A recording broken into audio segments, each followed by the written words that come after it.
안녕하세요. 정치권의 복잡한 현안을 시원하게 풀어드리는 정치펀치 배성규입니다. 안녕하세요. 정치펀치 MC빈 배소빈입니다. 한때 논란을 빚었던 국민의힘 혁신위가 첫 회의를 열고 공식 활동을 시작했습니다. 공천 개혁과 당 쇄신을 주도할 것이라는 기대감과 함께 갈등이 재현될 수 있다는 우려까지 동시에 나오고 있습니다. 네, 그래서 오늘은 스튜디오에 이 당 혁신위를 주도하고 계시는 이 최재형 의원님 모시고 혁신위에 대한 얘기 또 당 뒷얘기 자세히 나눠보겠습니다. 안녕하십니까? 안녕하세요. 안녕하십니까. 네, 이렇게 바쁘실 텐데 나와주셔서 감사합니다. 이렇게 말할 수 있는 기회를 주셔서 고맙습니다. 네, 그래서 오늘 아주 시원하게 그동안의 의문점이나 뭐 뒷얘기 이런 것들 다 풀어주시면 아마 우리 시청자들도 고개 끄덕끄덕하게 되지 않을까 싶은데요. 자, 이 혁신위가 뭐 출범 전부터 참 말도 많고 우여곡절 끝에 탄생을 했는데 이준석 대표가 그 지방선거 끝나자마자 띄웠단 말이에요, 이거를. 네. 그러니까 사람들이 아니 이게 뭐지 갑자기 선거 끝나고 뭐냐 그러면서 이게 뭐 또 이준석의 뭐 사모임 아니냐 이런 얘기까지 또는 뭐 공천 뒤집게 하려는 거 아니냐 여러 가지 오해도 많았는데 이 혁신위가 탄생하게 된 과정을 조금만 간략하게 설명해 주시죠. 네. 국민 여러분들이 더 잘 아시겠지만 네. 지난번에 저희가 이제 대선에서 이기고 네. 지방선거에서도 이겼습니다. 네. 그 뭐 같이 진행된 보궐선거에서도 뭐 이겼다고. 그렇죠. 네. 그런데 그 내용을 들여다 보면 네. 지난번 문재인 정부나 민주당이 정말 국민들을 너무 힘들게 해서 네. 국민들이 이제 지난 정권에 대한 심판, 네. 민주당에 대한 심판을 해야 되겠다는 그러한 생각과 네. 또 지방선거의 경우에는 새로 출범한 윤석열 네. 정부에 대한 기대 네. 뭐 이런 것들이 사실은 우리 당의 승리에 어떤 중요한 동력이 됐습니다. 네. 우리 힘보다는 남의 힘으로 됐다. 그러니까 어떻게 보면은 그 반사적 이익이 반사이익이다. 네. 그 선거의 결과라고도 네. 볼 수 있고 그게 아마 정확한 분석이라고 저는 생각합니다. 네. 그런데 이제는 우리가 여당이 됐습니다. 네. 여당이 됐고 이제 국민들은 그래 이제는 국민의힘 니네들을 우리가 평가할 때가 됐어. 더더군다나 그렇죠. 이제 2년 후에 있을 총선은 중간 평가라는 그러한 성격도 강하게 가지고 있습니다. 네. 그러기 위해서는 그럼 우리가 지금 이 모습 이대로 국민들의 평가를 좋은 평가를 받을 수 있겠느냐라는 고민이 있고요. 네. 그렇기 때문에 선제적으로 보수 정당으로서 어떤 정당 개혁의 모습을 보여줘서 네. 국민들로 하여금 이제 국민의힘이 네. 우리가 좀 신뢰할 만한 정당이다라는 네. 생각을 가질 수 있도록 네. 해야 될 필요가 있다. 이것이 아마 혁신이 출범 선거에 이겼음에도 불구하고 그렇죠. 알겠습니다. 출범시키는 배경이라고 이해하시면 네. 뭐 정확하다고 달리는 보겠습니다. 말에 채찍을 가하는 그런 중화간편의 네. 성격도 있겠네요. 네. 그렇군요. 그러니까 이준석 대표는 이와 관련해서 혁신은 이제 힘이 있을 때 하는 거다 이렇게 말을 했습니다. 그러니까 권력을 잡았을 때 더 강하게 드라이브를 할 수 있다 이런 말인 것 같은데 그런 의미에서는 혁신의 적기가 맞는 것 같거든요. 위원장님 어떻게 보시는 거죠? 혁신은 사실은 뭐 힘이 있을 때 없어요. 관계없이 항상해야 되는 겁니다. 계속 항상해야 해야 되는 되는데. 것이고요. 다만 이제 선거 후의 어떤 정치적인 상황을 보면 민주당이 선거의 패배에 대한 책임 공방, 네. 그 다음에 또 어떻게 보면 당권을 네. 둘러싼 어떤 그 내부 갈등 네. 이런 것들이 이제 국민한테 부각이 됐습니다. 그렇죠. 그러면은 이제 우리가 아까도 말씀드렸지만 그거에 대한 어부지리를 얻어가지고서 이제 돼서는 안 되거든요. 네. 그렇기 때문에 우리 당의 새로운 모습, 그 국민의힘은 국민들을 두려워하고 국민들 눈치를 보는 정당이다. 네. 그런 모습을 우리가 보여줄 필요가 있습니다. 네. 그래서 그렇죠. 우선은 보수 정당으로서의 어떤 당의 체질 강화를 하고 또 그 다음에 새로운 어떤 그 구조적인 네. 개편도 하고 네. 이런 것을 하기에는 적기다. 네. 그렇다고 저는 생각합니다. 맞습니다. 뭐 힘이 셀 때 적을 네. 때의 문제가 아니라 네. 네. 됐어요. 근데 선거 이겼다고 샴페인 터트리고 네. 밥그릇 싸움하고 그러면 국민들이 바로 돌아서 버려요. 이게. 근데 네. 약간 최근에 그런 모습이 좀 있지 않았나 하는 네. 생각은 드는데 이럴 때 혁신이가 적게 탄생한 건 맞지 않나 싶습니다. 맞습니다. 네. 그러니까 또 이준석 대표가 이제 위원장 자리를 제안을 하셨잖아요. 그 당시에 어떤 상황은 어떠셨는지 수락하신 이유가 또 있으신지. 예. 제가 처음 그 당대표 얘기를 듣고 네. 제가 처음은 이랬습니다. 당내가 사실 들어온 지도 얼마 안 되고 네. 당의 그 속사정을 속속들이 잘 알고 있는 위치에 네. 있지도 않은데 네. 내가 맡을 수 있겠느냐. 네. 처음 든 생각은 제 생각은 그랬고 또 그렇게 얘기를 했죠. 네, 그렇죠. 근데 또 어떻게 보면은 잘 모르면 용감하게 할 수 있다는 말도 있고. 그러니까 제가 가지고 있는 어떤 그 당내 뭐 계파라 그럴까요? 뭐 계파가 네. 있는지 모르겠습니다만 네. 어느 쪽에도 치우치지 않는 그런 이미지와 네. 또 당내 그렇게 인맥이 많지 않습니다. 걸리는 네. 게 많지 않습니다. 네. 저는 뭐 아직 이제 당에 들어온 지 얼마 안 돼요. 네. 그동안 쭉 공직에 있었던 네. 사람이어서 그렇다면은 오히려 여러 가지 그 문제들을 네. 잘 정리할 수 있는 위치에 있다고 볼 수도 있겠다. 네. 이런 그렇군요. 취지로 이제 당 대표도 그런 뉘앙스로 네. 얘기를 했고 저도 이제 고민을 하다가 네. 네. 내가 부족한 부분은 또 많은 분들한테 이제 조언을 얻으면서 네. 보충할 수 있겠다. 네. 그리고 하여튼 당이 필요할 때 하여튼 내가 할 수 있는 일을 하는 게 좋겠다는 네. 생각을 했고요. 제가 어떻게 보면 좀 단순한 생각이에요. 아니, 근데 밖에서 볼 때는요.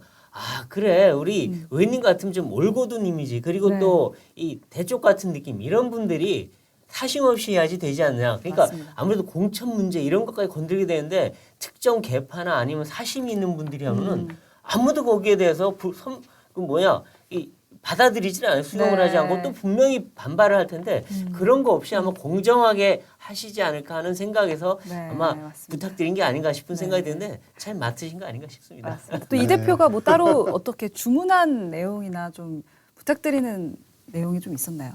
솔직히 말씀드려서 네. 너무 없어요. 아, 저는 이제 당 그래요? 대표가 많은 고민을 해서 네. 뭐 인선도 참 이러이러한 사람이 있으면 좋겠다. 아. 또는 아니면 이런 걸 다뤄줬으면 네. 좋겠다 얘기를 할 줄 알았는데 아. 물론 이제 그동안 당 대표로서 본인이 생각했던 뭐 이 문제점 몇 가지 뭐 나누긴 했습니다만은 네. 이걸 뭐 꼭 해달라, 요건 이렇게 고쳐달라 뭐 이런 구체적인 주문을 안 했고 내가 그러고 나서 그러니까 그렇죠. 그 당 대표랑 이제 만나고 나서 네. 야 이거 이제 나보고 전부 다 하라는 얘기네.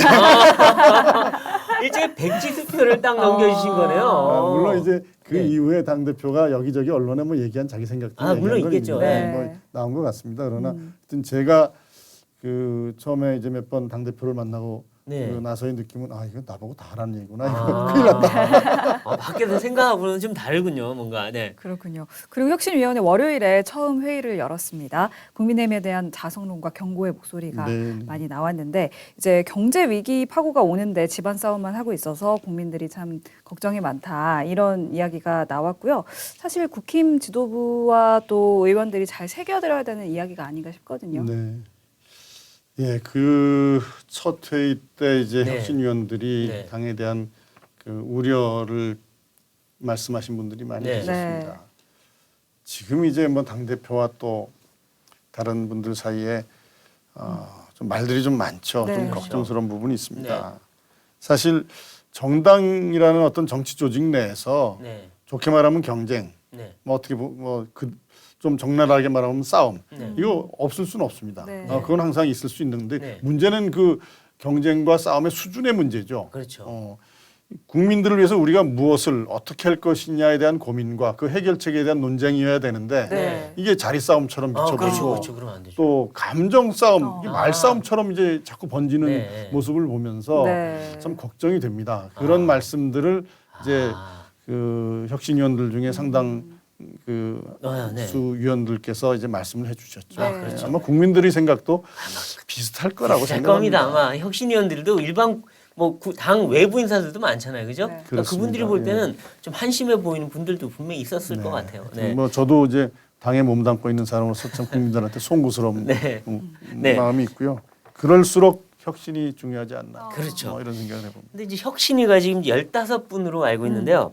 이 혁신위에는 이준석 대표 당연히 안 들어오시는 거죠, 지금? 네, 안 들어오죠. 안 들어오죠. 그리고 첫 회의도 참석하셨나요? 제가 하여튼 요청을 드리지 않았습니다. 요청하지 네. 않았고요. 아, 그래서- 혁신위원들끼리만 모여서 얘기했습니다. 이준석 대표도 처음부터 오지 않았다. 네. 그렇군요. 근데 이제 어떤 분들이 지금 혁신위원으로 들어가시니 간단하게 좀 소개를 그냥 해주시죠. 네. 일단 저를 포함해서 이제 8명은 최고위원들이 추천을 했고요. 아 최고위원들이 추천. 네. 추천 저희 15명인데 네. 위원장인 저를 빼고 7명 최고위원 최고위원 추천, 추천. 7명은 제가 추천했어요. 직접 추천하셨군요. 그렇군요. 네. 아 근데 지금 김정재 의원인가 어제 SBS 나와서 이준석 대표가 혁신위원 5명을 지명했다. 해갖고 이게 이준석 사조직이다. 막 이런 얘기까지 나와가지고 아주 공방이 아주 심하게 있었는데 의원님이 바로 이제 부인을 하셨고 네. 그다음에 김정재 의원하고 통화까지 하셔서 아니란 걸 들었다고 하셨는데 그 이 대화 내용 그리고 왜 이런 얘기가 나왔는지 좀 설명을 해주십시오. 제가 혁신위 회의 중인데 전화가 왔어요. 김정재 의원이. 그래서 혁신회 예. 중이다. 그랬더니 끝난 다음에 이제 통화하자 그래서 네. 저는 무슨 내용인지도 잘 모르고 왜 갑자기 나를 보자 그러나 네네. 그랬는데 보니까 이제 그 지금 말씀하신 그런 내용이었어요. 그러면서 저한테 이제 하시는 말씀이 본인이 뭐 어떤 뉴스를 뭐 봤다는 기사를 봤다든가 네. 뉴스를 봤는데 이게 자기가 발언한 내용이 있어서 그걸 그냥 그 얘기를 했는데 나중에 보니까 그 뭐 그게 사실이 아니었다든가 근데 네. 뭐 그 보도가 이제 바뀌었더라. 네. 그러면서 나한테 미안하다 이제 그렇게 말씀을 하셔요. 근데 네. 뭐 본인이 모르고 그러셨다니까 네. 더 드릴 말씀은 없지만 이게 한번 그런 얘기가 언론을 타버리면은 네. 이게 그게 아니다라는 소리는 잘 안 들려요. 그렇죠. 지금 자극적인 것만 듣게 오늘도 되죠. 어떤 기자분이 뭐 그게 그렇다는데 하면서 저한테 물어보시는 거예요. 제가 이미 해명을 다 했는데도 네. 그 사실관계를. 아, 그래서 이게 참 이 중진 위원인 김 의원께서 뭐 네. 일부러 그렇게 알고도 그렇게 하셨다고 저는 뭐 생각은 하지 않지만 아, 네. 이렇게 그 혁신위의 어떤 민감한 네. 그 어떤 문제 네. 이런 부분에 대해서 사실관계 확인 없이 네. 그렇게 말씀하시는 거는 이제는 그 혁신으로서는 좀 용납하기 어렵다. 네. 이런 그 취지로 제가 이제 혁신이 끝난 다음에 기자들한테 설명을 드렸죠. 네. 아, 그렇죠. 네. 근데 지금 그러면 이준석 대표가 이제 말씀을 드려보면 인사권을 행사한 적도 없고 네. 그다음에 지침을 내려준 적도 없고 그리고 뭐 그렇다고 어디에 관여한 적도 없고 회의에도 안 왔고 그럼 이준석 사조직이라고 하는 바깥의 시각은 완전히 잘못된 시각이네요. 조금만 생각해 보시면 네. 그렇지 않다는 걸 알고 계실 겁니다. 뭐 하여튼 반은 각 최고위원이 추천을 했고 그죠. 네. 반은 네. 제가 추천을 했는데 제가 추천한 위원들의 면면을 가만히 보시면 네. 이게 그 소위 이준석 대표와 이렇게 연결고리를 찾기가 쉽지 않으실 겁니다. 아, 그렇군요. 그럼 이준석 대표가 추천한 분은 최재형 의원님 혼자입니까? 딴 분 한 명도 뭐 없는 그렇다고 겁니까? 봐야죠. 네. 예. 아, 그렇군요. 네, 위원장 한 분만 하신 거군요. 예, 저만 이제 그 당 대표 몫으로 네. 예, 지명한 거나 마찬가지죠. 그렇죠, 추천을 그렇죠. 해줬고요. 예. 나머지 위원들에 대해서는 네. 뭐 저한테 다른 이야기 없었고 아까도 말씀드린 네. 것처럼 이거 정말 나보고 다 하라는 거네. 그럼 이제 여기서 확 집어서 이제 그럼 이 혁신은 이준석과 아무 관계가 없고 이준석과는 완전 독립된 조직이다라고 말씀하실 수 있는 겁니까?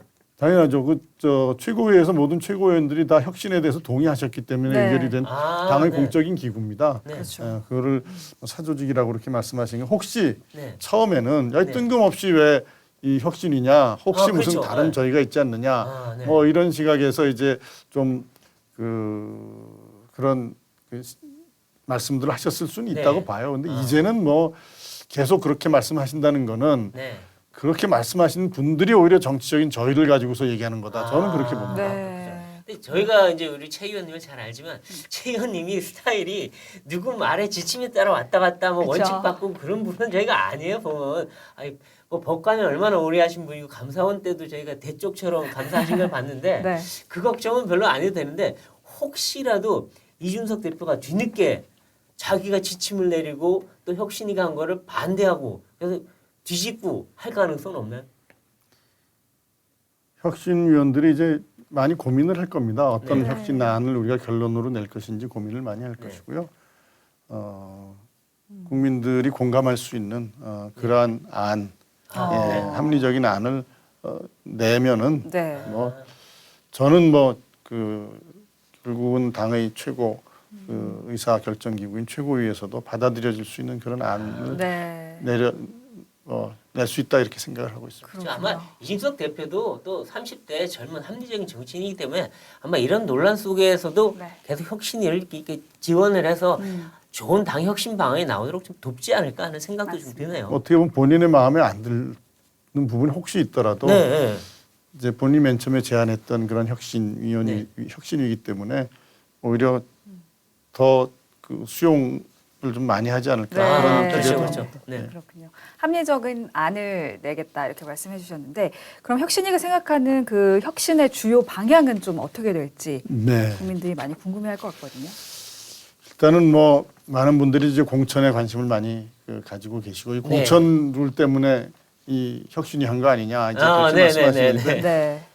저는 이제 맨 처음에 혁신위의 그 제안을 받고 네. 제가 이제 고민을 할 때 물론 공천 룰도 포함은 되지만 우리 당의 어떤 체질 개선과 당의 어떤 조직을 강화하고 당원들이 이제 어떤 사람 중심이 아니라 우리 당의 어떤 그 정강 정책이나 당의 가치를 공유하는 그러한 당원으로서의 어떤 그 역량 강화 네. 이런 것도 필요하고 많은 인재들이 이제 들어와서 여기서 그렇죠. 정치적인 역량을 키워갈 수 있는 어떤 시스템 사다리 네. 같은 것도 만들어야 되겠고 네. 국민과 호흡하는 정당이 돼야지 국민들이 지지를 얻을 수 있겠다. 그런 부분을 오히려 더 많이 생각을 했고요. 네. 근데 정당의 기능이 또 공천이 중요한 기능이니까 네. 그 부분도 뭐 불합리한 점이 있으면은 네. 검토하고 정비하겠다 네. 네. 이런 생각을 가지고 있습니다. 네. 그렇군요. 그럼 이준석 대표가 제안한 그 으뜸 당원 제도는 어떤 건가요? 저도 이제 그 부분에 대해서 저한테 자세히 설명을 안 했는데 뭐 그런 그 어떤 새로운 당원의 카테고리 얘기를 하긴 했어요. 네, 근데 네. 사실 문제는 당비 내는 진성 당원이 있는데 네. 그보다 더 한 단계 높은 당원은 뭔가 저희도 좀 궁금해요. 으뜸.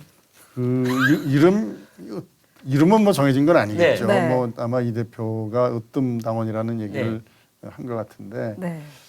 저는 그 부분은 굉장히 신중하게 접근해야 될 거라고 생각합니다. 네. 그 으뜸 당원이라는 어떤 그 새로운 당원의 카테고리가 당의 의사결정 구조에 직접 참여할 수 있는 그룹을 의미한다 그러면은 네. 이건 굉장히 요거는 민감한 문제거든요. 네. 그렇기 때문에 신중하게 어. 저는 접근해야 돼요. 물론 혁신위원들이 가지고 있는 생각이 어떤지 네. 혁신위원들이 이 안을 내는 부분이 있으면 하겠지만 지금 당대표가 던져준 거에 대해서 우리가 논의를 할지 안 할지도 사실은 혁신위원들과 같이 생각을 해봐야 됩니다. 네. 근데 이런 문제에 관해서는 좀 신중하게 접근을 하고 만일에 하더라도 뭐 어떤 특정 그 그룹에 편중되는 게 아니라 네. 골고루 다 그 포함할 당에 대한 헌신 그렇죠. 또 당에 대한 어떤 그 적극적인 참여를 할 수 있는 그런 분들이라면 네. 그런 분들이라면은 만일에 하더라도 뭐 연령과 관계없이 다 이렇게 네. 포섭될 수 있는 그런 아. 그 것이어야지 이게 어떤 특정한 그 계층에 쏠리는 으뜸 당원이라 그러면 오해 소지도 많고 굉장히 네. 위험하다고 생각하고 있고요. 그렇죠. 이 부분은 위원님들하고 이제 논의를 신중하게 해봐야 된다. 네. 저는 그렇게 그래서 생각합니다. 일부에서는 네.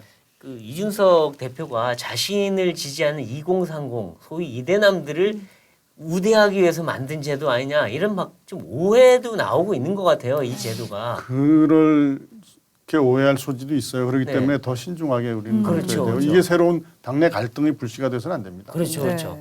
네, 근데 이제 정말 이제 사람들이 제일 관심 있는 거 특히 국회의원들이 관심 있고 당협위원장들이 관심 있는 게 이 공천룰이에요. 공천룰 참 이 공천룰이 사실은 그래도 뭐 경선을 하면 대부분 여론조사 아니면 또 당원들 혼합 방식 여러 가지가 있는데 이거를 어떻게 바꾸실 건지 좀 대략적인 뭐 결론은 전혀 안 났겠지만 대략적인 방향성은 어느 쪽입니까? 네.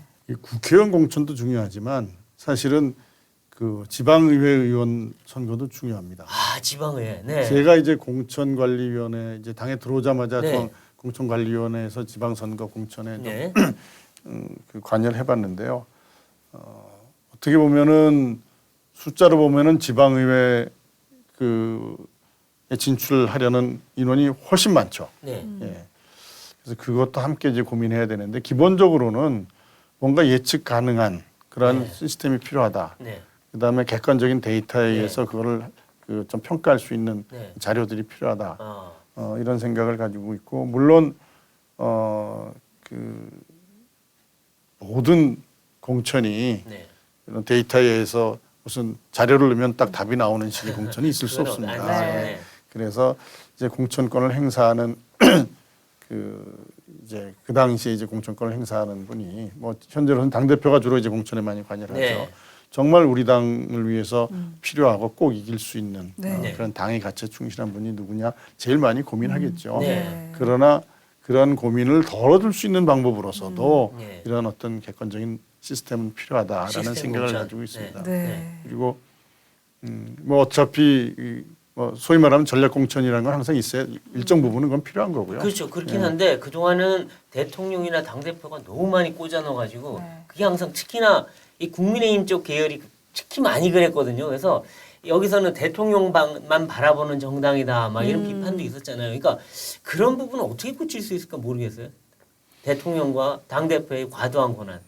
근데 어떤 시스템도 그걸 운영하는 사람의 의지가 네. 상당히 중요합니다. 네. 그러나 아무 시스템이 없는 것보다는 일정한 어떤 그렇죠. 시스템을 마련해 놓는 것이 네. 그 권한을 행사하는 분들한테도 필요하다고 저는 생각을 하고요. 네. 그 사람에 대한 평가나 이런 것들을 어느 정도 시스템을 통해서 해놓고 그걸 갖고 좀 이 공천할 때 그 반영을 하는 그런 기본적인 뭐 그런 시스템을 만들어야 되는 건가요? 그렇죠. 이제 국민들한테 적어도 그게 뭐 100% 정확성을 담보할 수는 없죠. 정치 네. 세계에. 그러나 왜 이 사람을 공천했는지에 대해서 적어도 뭐 어느 정도 이유를 설명할 수 있는 아, 네. 네네. 그 정도는 돼야 되지 않겠습니까? 아, 그렇죠. 그동안 이유도 없이 공천된 경우 굉장히 많아서 저 사람 어디서 떨어진 거야? 라고 보면 나중에 보면 대통령하고 무슨 관계, 뭐 당대표랑 무슨 관계 이런 게 많았는데 그런 거 많이 없어졌으면 좋겠고 또 조금 전에 말씀하셨는데 지방의회 또는 이제 지방단체장 그 공천을 보면 그 완전히 그 해당 지역 국회의원이 그냥 좌지우지해버리는 그래서 좀 이런 말씀이 뭐하지만 자기 꼬붕 꽂아넣기 뭐 이런 식의 공천을 많이 했다 그래서 말이 많았어요. 그래서 이제 이준석 대표가 그거 좀 바꿔야 된다 했는데 요번에도 그렇게 많이 바뀌었는지는 잘 모르겠거든요.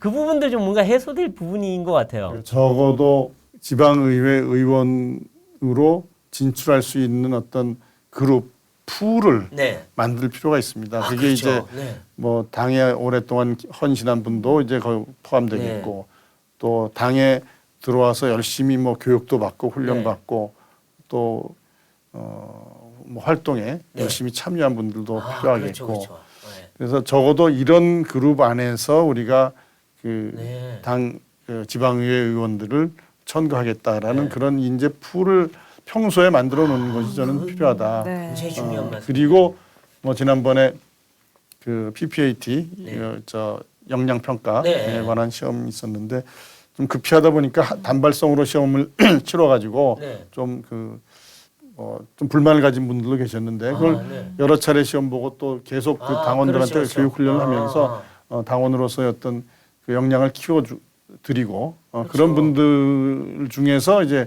공천하는 그렇습니다. 그런 시스템을 만들어 놓고 우리 당내에서 이제 소위 말하면은 각자의 정치적인 포부를 펴가 나갈 수 있는 사다리 아, 네. 뭐 그런 것들도 좀 가시적으로 네. 예측 가능한 그런 사다리도 만들어 네. 놓는 게 필요하다고 아, 봅니다. 그렇죠. 그러니까 보면 영국이나 유럽 선진국들을 보면 당에서 20대 또는 10대부터 그 새로운 피를 네. 키우고 기르더라고요. 그래서 그렇죠. 그 사람들이 10년, 15년 해갖고 30살 중반 또는 40이 됐을 때 바로 이제 뭐 지방의회부터 시작하든가 아니면 국회의원부터 시작해서 아주 젊은 피들이 여기서 나오는 네. 거 아니겠습니까? 그렇습니다. 뭐 영국도 그렇고 뭐 캐나다도 그렇고 다 뭐 트리도니 뭐 이런 사람들 다 40대 될 수 있는 게 네. 오바마도 그렇고 그렇게 키워진 게 아닌가 싶은 생각이 들었는데 맞습니다. 우리 정당 특히나 민주당은 그래도 그게 좀 있는데 그렇습니다. 국힘이 너무 없어요. 예, 그걸 좀 만들고 싶은 생각이 있습니다. 아, 그렇죠. 뭐 좋은 시스템이 나올지는 모르겠습니다만 하여튼 네. 고민해 보겠습니다. 네. 아. 그리고 아까 이제 BPAT도 얘기했는데 일부 이제 공직 후보자들 보면 입법부가 하는 일의 기본이 뭔지, 입법이 뭔지, 그리고 정치 활동의 목적이나 이 배경이 뭔지도 모르고 무조건 권력 잡겠다고 뛰어드는 분들인데 맞습니다. 그런 분들이니까 의정 활동하면 엉망이 되는 거예요, 이게. 너무 그런 분들이 많으면. 네. 근데 그것도 좀 역량을 당해서 미리 키워주는 게 어떤가 하는 생각이 듭니다, 정말로. 맞습니다. 네, 교육 훈련 반드시 필요합니다. 그렇죠, 그렇죠. 네. 네. 네, 혁신위를 띄운 이제 이준석 대표에 대한 이야기를 또 안 할 수가 없는데 지금 상황이 좀 녹록지가 않습니다. 성상납 의혹에 대한 수사와 조사가 진행이 되고 있고 또 이제 7일에 2차 징계위도 열릴 계획인데 혹시라도 그 징계 여부에 있어서 어떻게 좀 보고 계시는지요? 결론 네, 어떻게 좀 제가 알 수 흘러갈지. 없죠.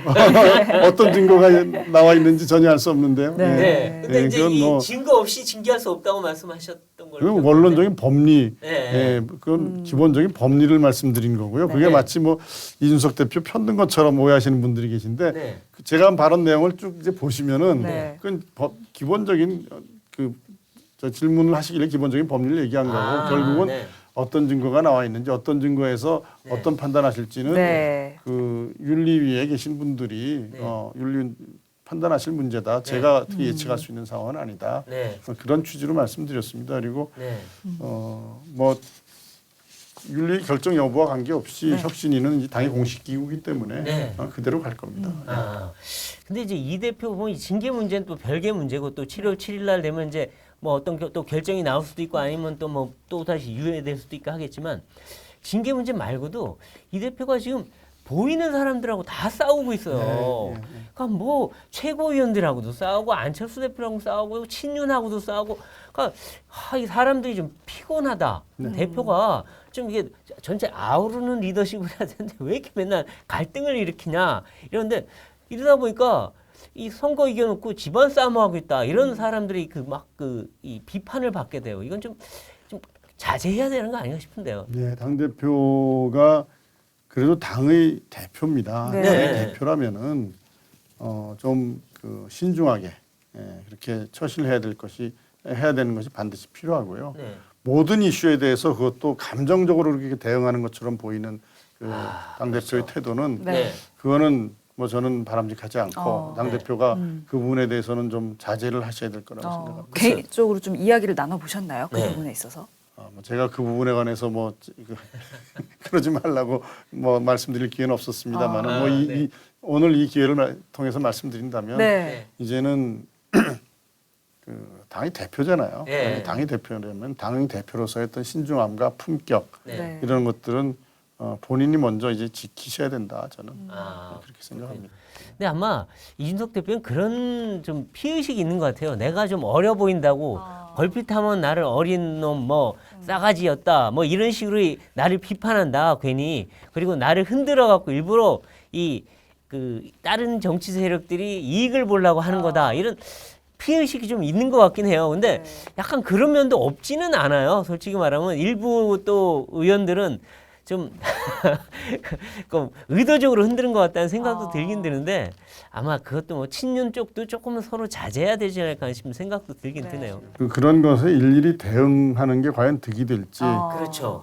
그냥 무시하고 가는 게 득이 될지 네. 이건 좀 곰곰이 생각해 볼 필요가 있습니다. 본인도 스트레스를 많이 받으시는 거예요. 많이 받은 최근에 그 흰머리 사진. 흰머리가 3개 생겼다고.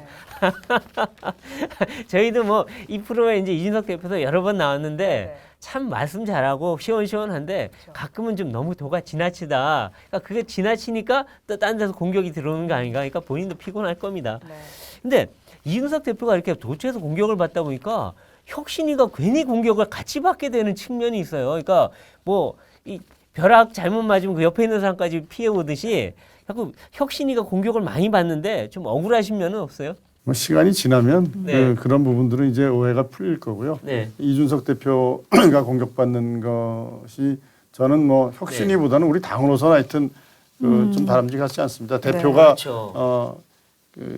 뭐 대표를 둘러싸고 이런 많은 갈등 구조가 네. 생긴다는 것은 바람직하지 않고요. 정치가 사실은 국민을 걱정해드려야 되는데 이제 네. 국민이 정치를 걱정하는 그런 상황 이건 좀 아니지 않겠습니까? 그렇죠, 그렇죠.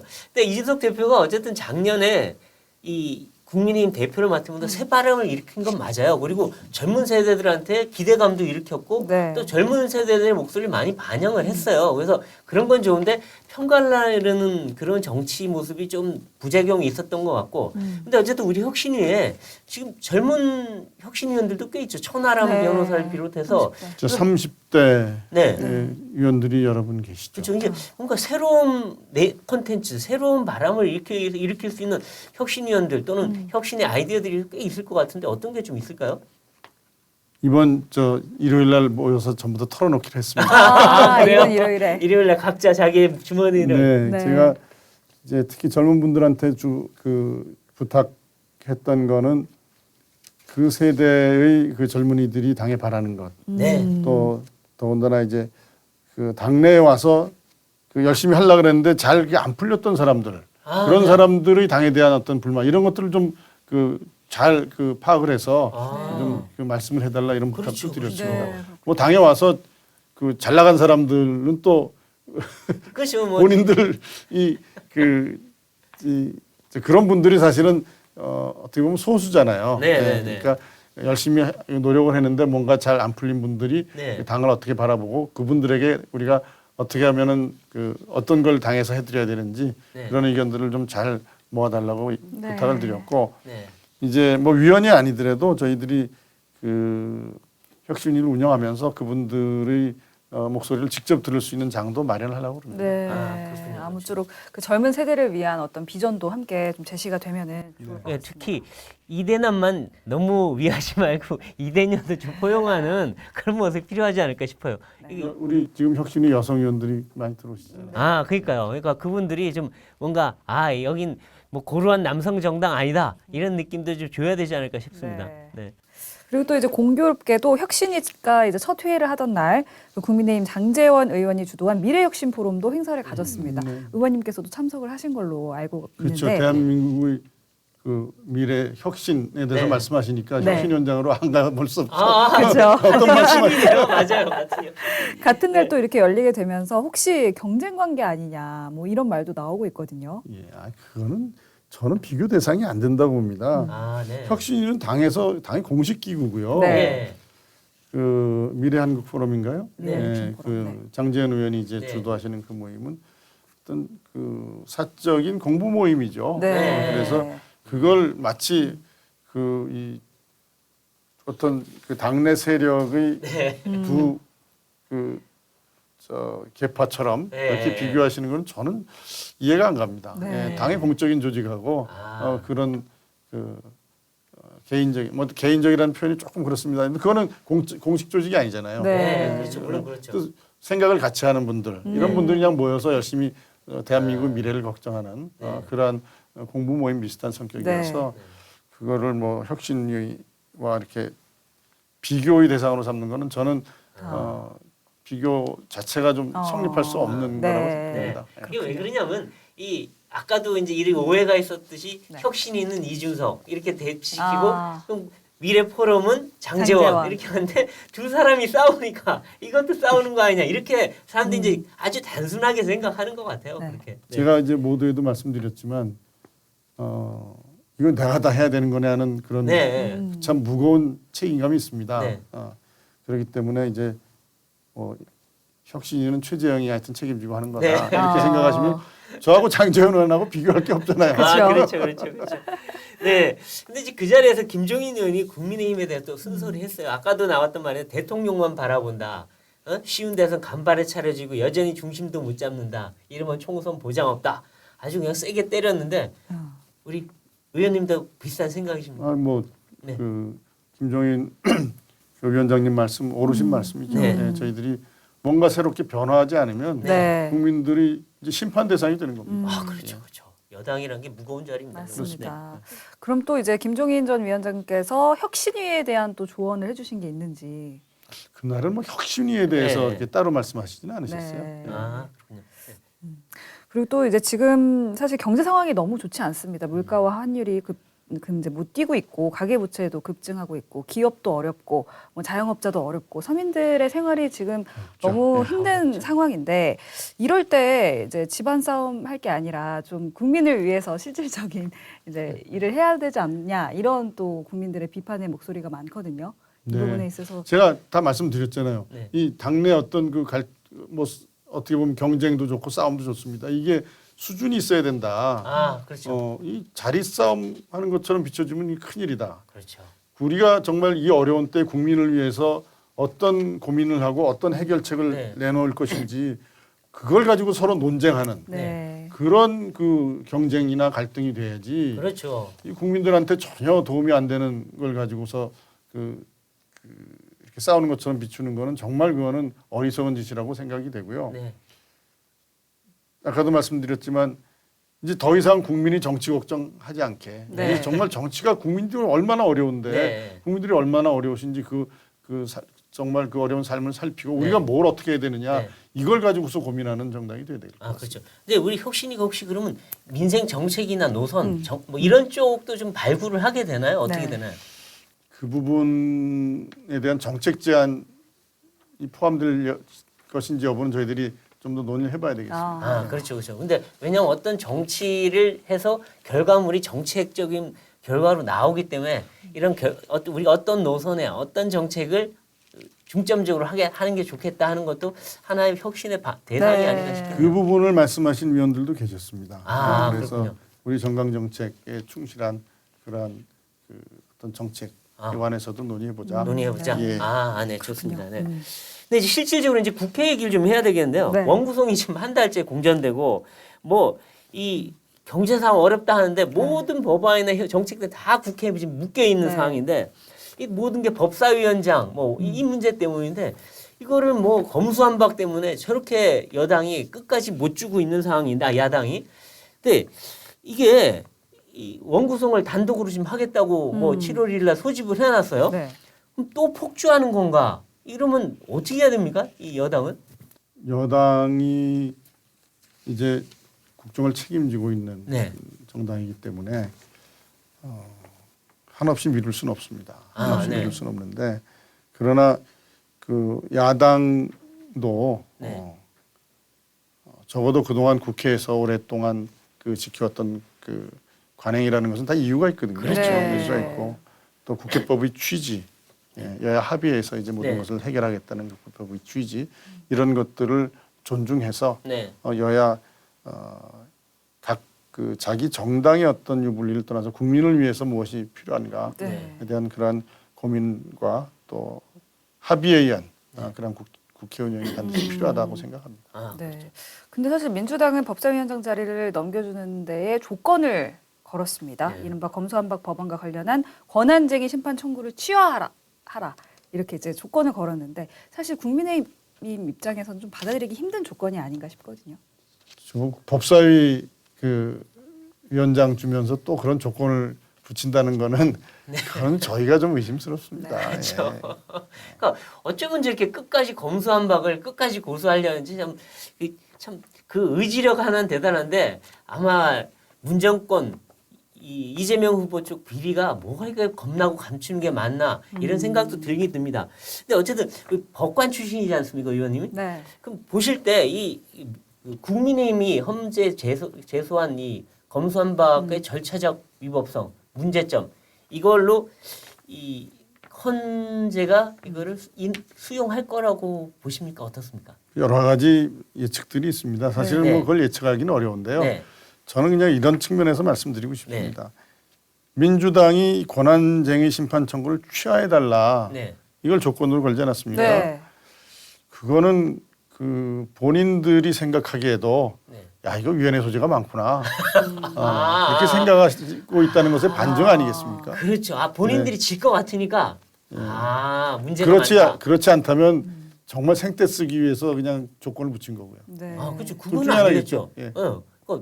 뭐 아무 이유 없이 붙이진 않았을 테고 네. 그만큼 자신이 없고 자기들이 잘못됐다는 걸 자인하는 거다. 그 절차에 얼마나 많은 무리가 있었을까. 네. 법사위에 소위 구성하는데 안건 소위 구성하는데 또 무소속 그 의원 했다가 안 되니까 또 되니까. 탈당시키고 네. 예. 저도 헌정사의 국민들? 정치 많이 봤는데 예. 그 모습은 처음 봤어요. 정말 네. 정말 아이디어 상을 하나 줘야 될 것 같아요. 그런 아이디어까지 어떻게 내나 참. 그런데 사실 원구성이 늦어지면 국민의힘도 책임으로부터 자유로울 수가 그렇습니다. 없잖아요. 여당이거든요. 그러니까요. 이제 네. 여당이거든요. 이거 계속 2달 3달 갈 수는 없잖아요. 그래서 당내 의원들의 생각은 좀 어떻게 정리가 되고 있나요? 뭐 당내 의원들의 생각을 일일이 여기서 말씀드리긴 어렵고요. 좀 전에 말씀드린 것처럼 네. 이 여당이기 때문에 우리도 이제 이게 길어지면은 책임으로부터 네. 잘 볼 수 없다. 그렇죠. 그런 심각한 고민을 가지고 머리를 맞대고 하여튼 국민을 위한 길이 무엇인가. 네. 그리고 뭐 여야 할 거 없이 이제는 국민들 좀 편하게 해드리는 정치 좀 하자. 네. 그렇죠. 네. 네. 그리고 의원님께서 이제 의정 생활 하신 지 100일이 넘으셨더라고요. 얼마나 되셨죠?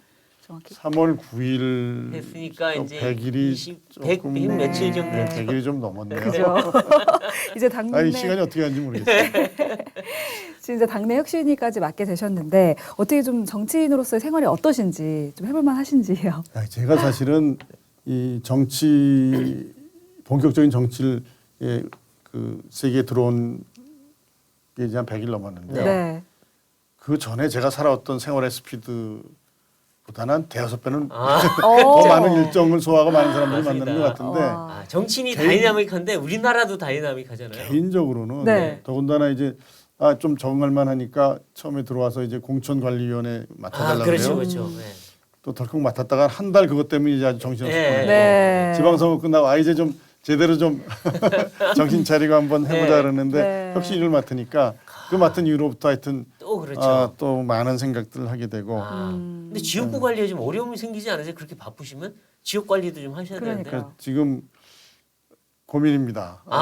예. 그래서 지역에 계신 분들한테도 네. 제가 이제 자주 뵙고 네. 그동안 그 의정 활동 보고도 해드리고 네. 그래야 되는데 그 시간이 조금 어. 뺏기긴 하지만 뭐 더 부지런하게 다녀야죠. 예. 그렇죠. 네. 네, 오늘은 이 국민의힘 혁신위를 이끌고 있는 네. 최재형 의원님 모시고 이 국민의힘이 앞으로 어떻게 나갈지 얘기 많이 들어봤습니다. 네, 국민들은 또 앞으로 여당이 어떻게 바뀌고 또 어떻게 국정을 이끌어갈지 아마 기대를 갖고 지켜볼 텐데요. 저희 정치펀치도 유심히 지켜보도록 하겠습니다. 오늘 준비한 소식은 여기까지고요. 다음 시간에 더 화끈한 펀치로 찾아오도록 하겠습니다. 고맙습니다. 고맙습니다.